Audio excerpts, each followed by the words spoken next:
Hope is on the horizon for the Denver Broncos. The biggest news that kicked off an absolute slew of blockbuster deals in the NFL, Russell Wilson leaving the Seahawks and landing in the Mile High City. Not only that, the Broncos have a new head coach in Nathaniel Hackett. Hackett taking over for Vic Fangio, who led the Broncos to a 3-0 start before going 4-10 the rest of the way. Hackett coming from Green Bay, where he did serve as OC since 2019. Now, rumor has it he's already in non-stop communication with Russ, joined at the hip, but he did leave Russell Wilson behind to talk to our Pete Prisco at the NFL owners' meetings. All right, Nate, you're now a head coach in the National Football League and take over the Denver Broncos.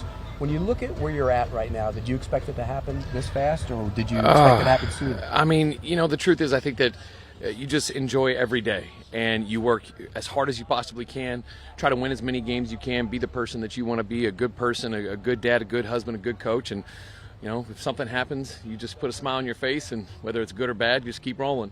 You've been around the game a long time. Your dad was a coach in the league, but now you're a head coach. What has been the biggest, I know it's a short time, but what's been the biggest adjustment and most eye-opening thing for you? I would probably say the media. I think the media, all the coaches always talk about how much media you have to do, how many people you talk to. And I think that at first, I've done media in the past, but just the amount, I think, and the different people that actually want to talk to you that used to not really want to talk to you, or you could just go in your room and do football. So I think that's probably been the biggest thing to get used to, is just getting used to all the people that are actually interested in what you say now. Okay.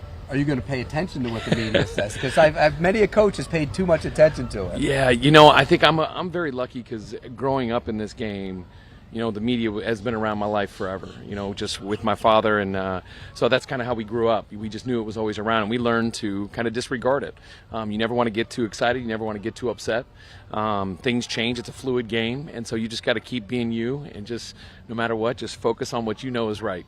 Well, as a head coach, you're always linked to your quarterback, and now you go out and you get Russell Wilson. What have you, when talking to him, what do you expect from him? How do you feel about him being your quarterback? I'm very excited. I mean, to be able to be around an unbelievable football player like Russell is just unbelievable. I mean, I think with him, the beauty of his process and how excited he is and how much he loves the game is just so great. And it's one of those things that, when you have that presence, that fire from a guy like that, it's going to inspire a whole team. And so you get a chance for myself to come in there as a first-time head coach, and then a guy like him right by you, and me by him, to be able to lead this team is going to be a lot of fun. Now, he's already got the group together and started having workouts, and you can't be a part of that, obviously. No. But the fact that he's doing that just tells you a lot about Russell Wilson. It's like I said, that process, like he wants it so bad, and he loves the game. He's got football, he's got faith, he's got family. Those are the three things he talks about, and I think it's a beautiful thing to see a guy say that and then actually do it. And, he did. He started right out the gate. I mean, from just his conversations with the guys to Zooms to setting up the workouts, all those things, which are great because as a coach, hey, I love the fact that those guys are getting together because this whole game's about people. The whole thing's about trust. And that's what Russell's trying to do right now. He's trying to gain all that trust with those guys. What did you learn being in Green Bay with Aaron Rodgers? That you never stop learning. I think that, doing this for a while, having some opportunities to be successful, and then all of a sudden you get around a guy like him and you learn so much from him, just how he saw the game, understanding that every quarterback is different, and everything. There's always something that makes them a little bit different. Just learning that stuff, watching it, understanding him and learning him and just watching him go out there and execute. I mean, it was like every day you learn something new. You come into a division that's like the SEC, I call it the SEC of the NFL. I mean, it's a brutal division. Every week in that division is going to be a war for you guys. Oh, it's going to be awesome. I mean, that's been one of the big topics for me, and I mean, I love it. I mean, you want to play the best all the time. It's like I look at, last year we were playing the NFC West, and that division was, outstanding.